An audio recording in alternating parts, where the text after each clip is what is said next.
Hey everyone, this is my first attempt at a video with the intent of making it public like this. It is, as the title will soon say, it's going to be a Balisong collection. It's the only thing that I could think of right now to make a video about, and I want to give it a shot. So, let's get started.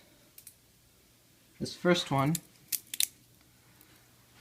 is over there. It's by Cobra.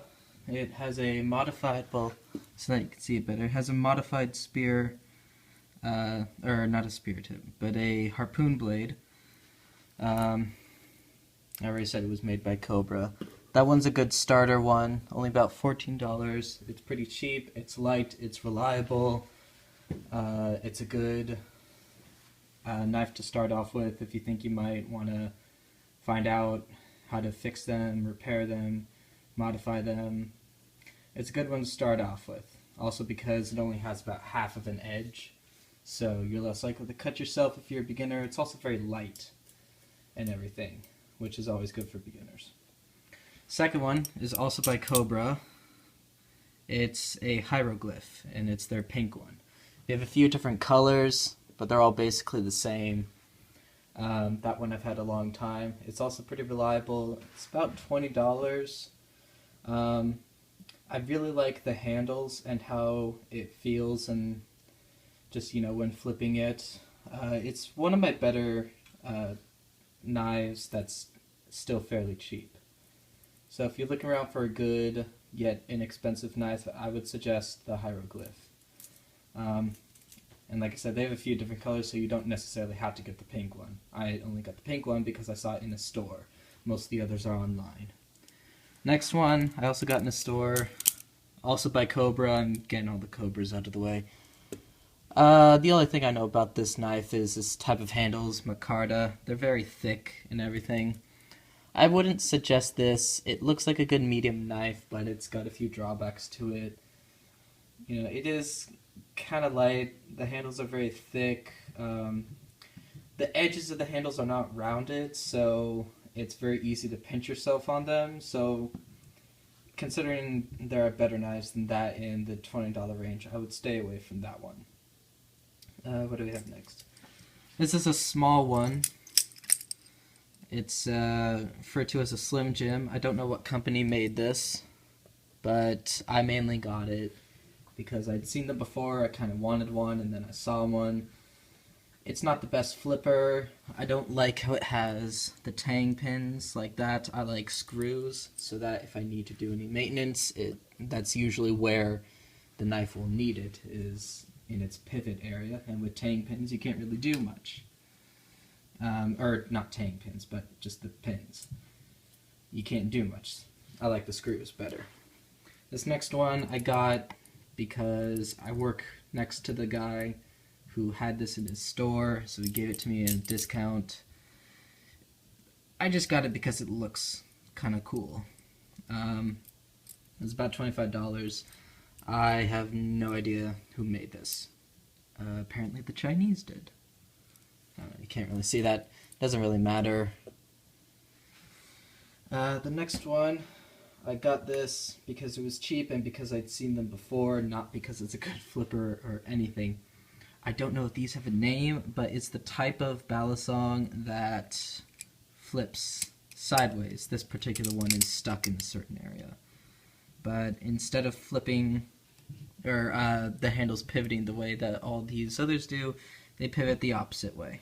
You see how it aligns with the blade like that? It's not the other way around. This one's not a good flipper because of that, because the handles are very flat and it's easy. You're normally holding them like this. It's easy for the, in the middle flipping, for them to just slip sideways like that. And also because this particular one, like I said, it gets stuck in this particular area. So it's very difficult. So yeah, like I said, I just got it because I'd heard about them. It was cheap. I decided to add it to my collection.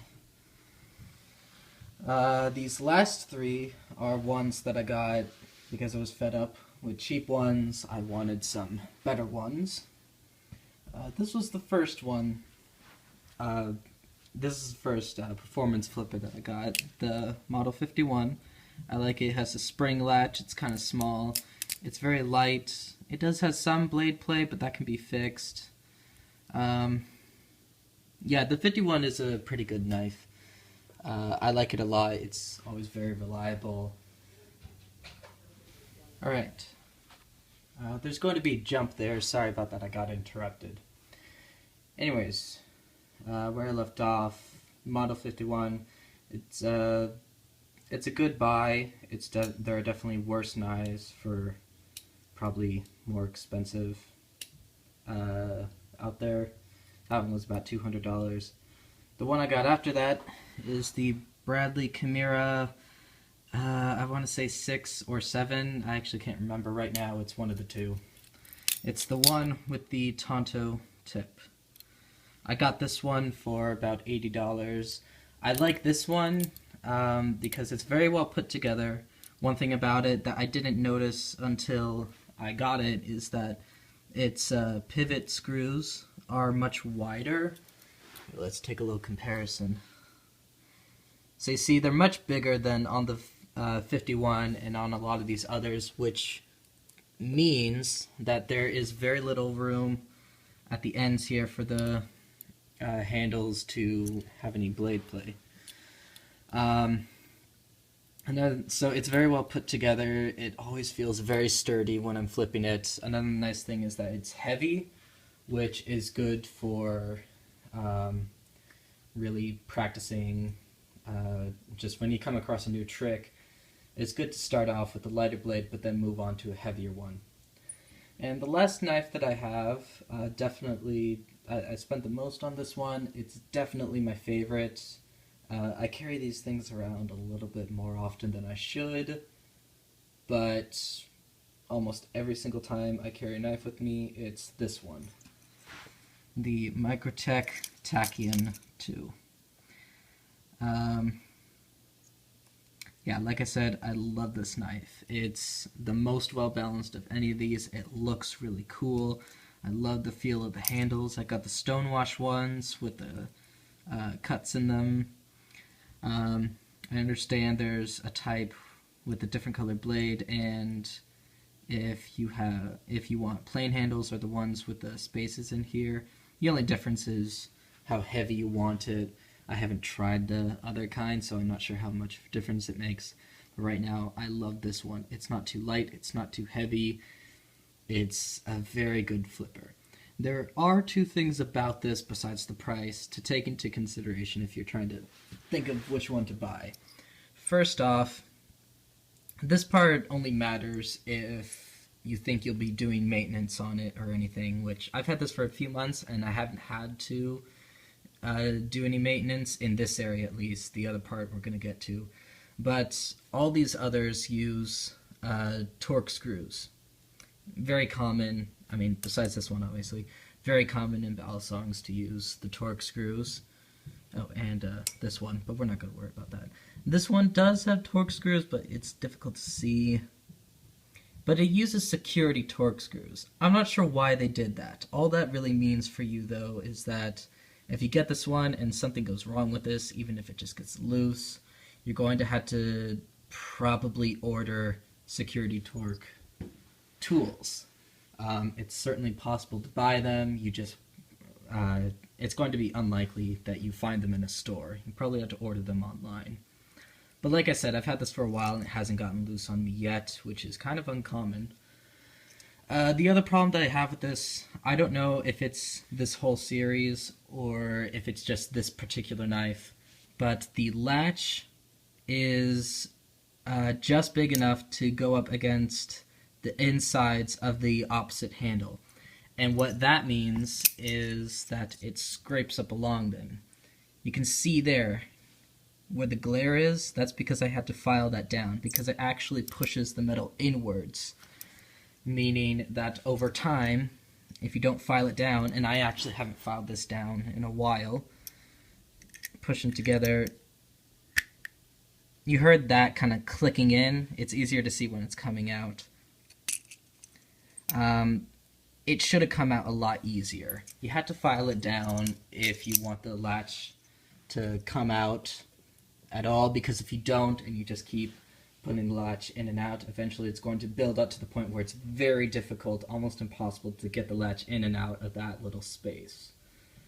But like I said, you file it down a little bit, well, maybe a little bit more than a little bit, and it's fine. And I know eventually I'm going to file it down to the point where that's not going to happen anymore. And the last thing that I said is that I'm not sure if it's that entire model series or if it's just this particular knife that I was unlucky enough to get. Whatever it is, it's a downside to the knife, but it's just that and the security torque screws. Everything else about it I absolutely love. So, that's my collection. I had to run through this kind of quickly, so sorry I couldn't provide more of an explanation. If you want more of a review on a particular knife, leave me a comment or some kind of message. Like I said, I'm kind of new to the whole uploading videos thing. But that was my first attempt. Thank you for watching.